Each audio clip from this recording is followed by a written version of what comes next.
નમસ્કાર, હું Rinku Prajapati public India ન્યૂઝમાં આપનું સ્વાગત કરું છું। શરૂઆત કરીએ આજના સમાચારની।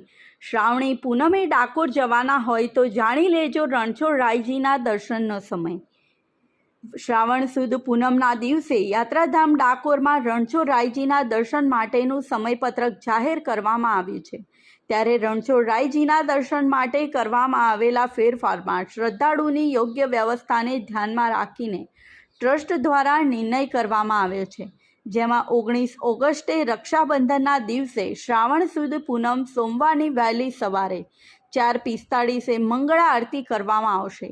બીજી તરફ શ્રદ્ધાળુઓની સુરક્ષાને ધ્યાનમાં રાખીને પોલીસ બંદોબસ્ત ગોઠવવાની તૈયારી શરૂ કરી દેવામાં આવી છે। ડાકોર ખાતે રણછોડરાયજીના દર્શન માટેનું સમયપત્રક જાહેર કરવામાં આવ્યું છે, જેમાં 19 ઓગસ્ટે શ્રાવણ સુદ પૂનમ સોમવારની વહેલી સવારે 4:45 મંગળા આરતી કરવામાં આવશે। આ દરમિયાન 8:30 વાગ્યા સુધીમાં દર્શન કરી શકાશે।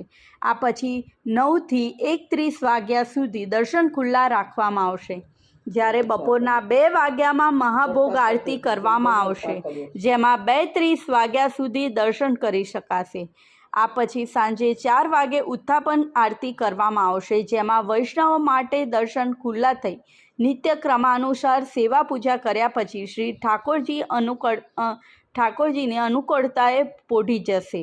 આ ટ્રસ્ટ દ્વારા જાણકારી આપવામાં આવી હતી કે આગામી 26 ઓગસ્ટના સોમવારે જન્માષ્ટમીના દિવસે શ્રી કૃષ્ણ જન્મોત્સવ ઉજવવામાં આવશે। આ ઉપરાંત બીજા દિવસે એટલે કે 27 ઓગસ્ટે નંદ મહોત્સવની ઉજવણી કરવામાં આવશે।